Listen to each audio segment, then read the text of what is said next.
So I'm taking some transaction which is little bit difficult one. So one of the example is on March 1st 2019, purchased goods from Trisha for rupees 2 lakh at 5% cash discount and 10% trade discount. Half of the amount paid by check at the time of purchase. So this is a transaction. If you analyze the transaction, you get to know that goods was purchased from Trisha at a list price 2 lakh and at a trade discount of 10%, and also they have agreed for 5% cash discount. We know very well that cash discount is available only when you are making payment in a specified time or while you are making the payment. So in this transaction, goods was purchased from Trisha for rupees 2 lakh, and half of the payment made through check at the time of purchase. So it is very clear that only half payment has been made and half of the amount is still unpaid. So this transaction is a mix of cash and credit transaction. This transaction is 50% cash and 50% credit transaction. So we will consider this both of them. So I have shown you in the flow chart. Purchase goods from Trisha 2 lakh at 10% trade discount, out of which 10% paid through check and 50% unpaid. So list price is given 2 lakh, less trade discount 20,000. So purchase price is 1 lakh 80,000. Out of this 1 lakh 80,000, we have purchased goods of rupees. Purchase price is 1 lakh 80,000. Out of this 1 lakh 80,000, 50% payment we have made through check.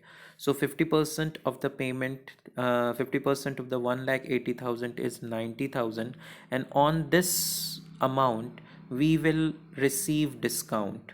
So discount is 5% is given, so we will deduct the cash discount 5%, that is 4,500, 4,500, and after deduction the remaining amount is 85,500.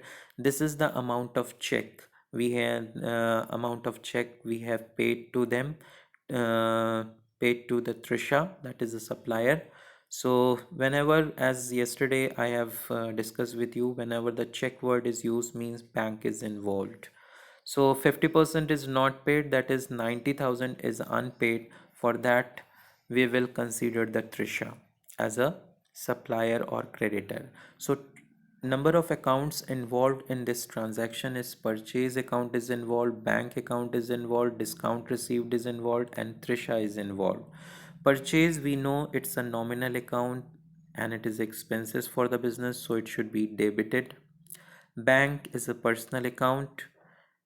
Right now we are giving check, we are making payment through check, so bank is a giver, so it should be credited. Discount received, it's a nominal account, it's a income. Nominal account rule is debit all expenses, credit all income, so it should be credited. Trisha is a supplier of good, personal account, debit the receiver, credit the giver. So right now Trisha in a position of giving the goods, and so it should she should be credited. So the journal entry is purchase account purchase account debited with 1,80,000. This 1,80,000 has been settled in this way. We have paid check of rupees 85,500 to bank. We will credit the bank to bank 85,500. Discount to discount receive 4,500 and 90,000 which is not yet paid. For that we will credit the Trisha. So being goods purchased at 10% trade discount, 50% payment made through check, and 5% discount received. Now second transaction I'm taking, it is all about sales. Now second, sold goods to Nupur for rupees 50,000 at terms 4% cash discount and 20% trade discount. half the amount received by cash and 25% through check immediately. Again, if you analyze this transaction, this is also a mix of cash and credit transaction. If you go through the whole transaction, we are selling goods to Nupur at list price 50,000 with the term and condition that we are allowing 20% trade discount and 4% cash discount at the time of payment. So out of which another statement says that half the amount received by cash and 25% amount we have received through check immediately. So Nupur has made payment of 75%, out of which 50% through cash and 25% through check, and rest of 25% which is not received from Nupur or unpaid from Nupur. So 75% transaction is a cash transaction and 25% is a credit transaction. So first of all, we will calculate the selling price.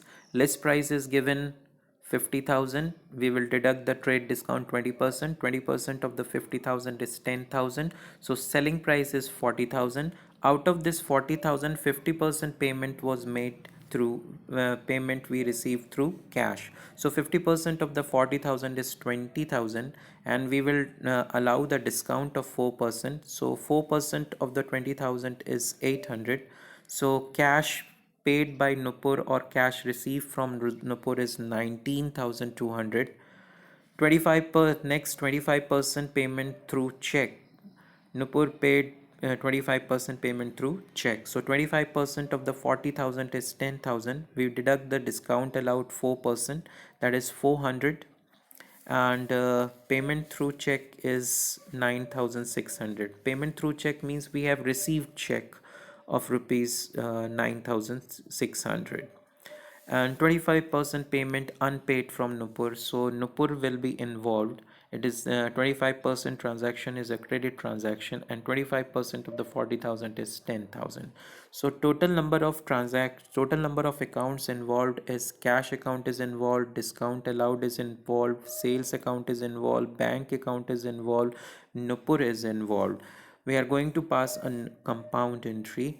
So Nupur, if we analyze it, cash is a real account. It is coming into the business right now, and so it should be debited. Real account rule is debit what comes in, credit what goes out. So now say discount allowed. It is the nature of discount allowed is nominal account. Rule is debit all expenses and losses, and credit all income and gains.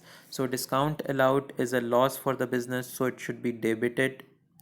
Sales, again nominal account, and it is an income for the business, so it should be credited. Bank, personal account, right now we are receiving the check, so bank actual receiver is a bank, so it should be debited. Nupur is a personal account. Right now Nupur, for the amount which is not yet received from the Nupur, for that Nupur is the receiver of the goods, so she should be debited with that amount. So Nupur debited with 10,000, cash debited with 19,200, discount allowed account debit with 1,200, 800 as a cash for the cash we have received, and 400 for the check on check. So total discount allowed is 1,200, that should be debited, and the bank account debited with 9,600, and sales account will be credited with 40,000. Now another topic is bad debts.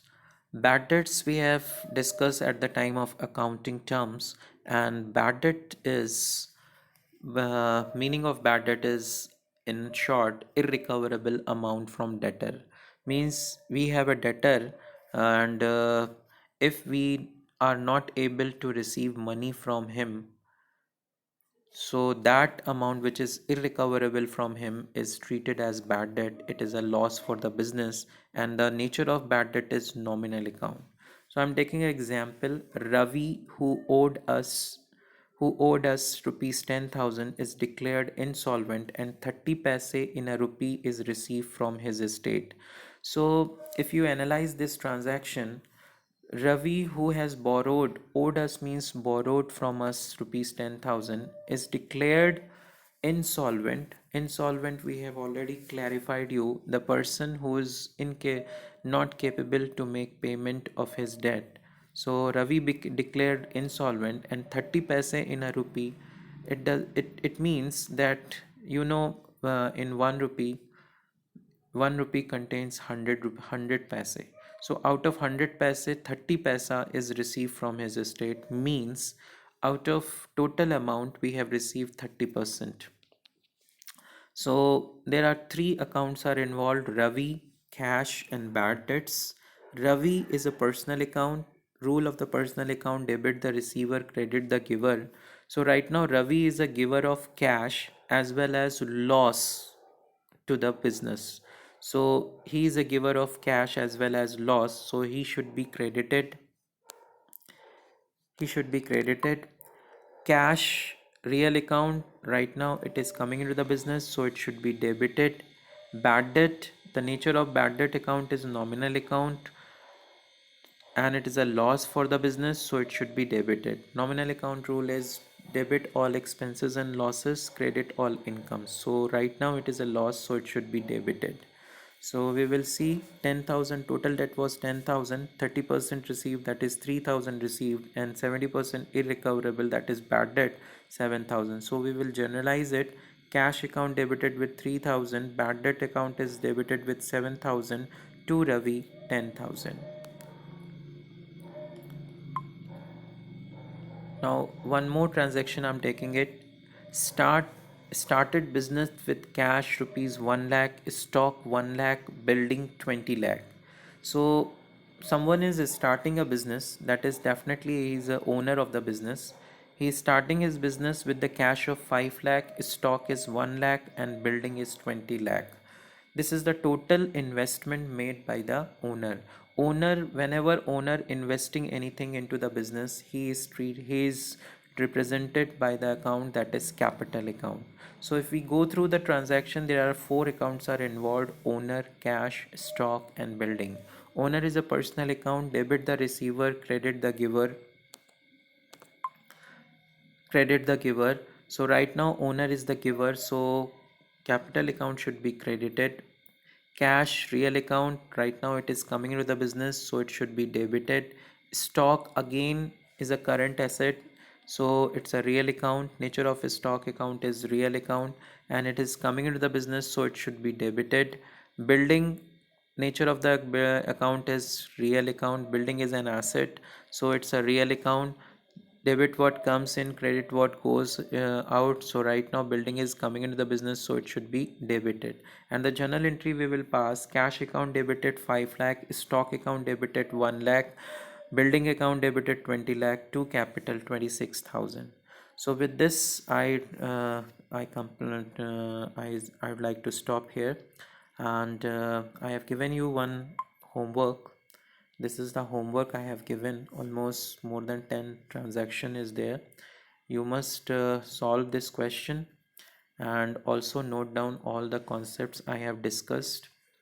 You may leave all the flow charts what we are using it like this here, so you can skip it. It is for just for explanation, but you note down the journal entry as well as the transaction in your notebook. Thank you and have a nice day.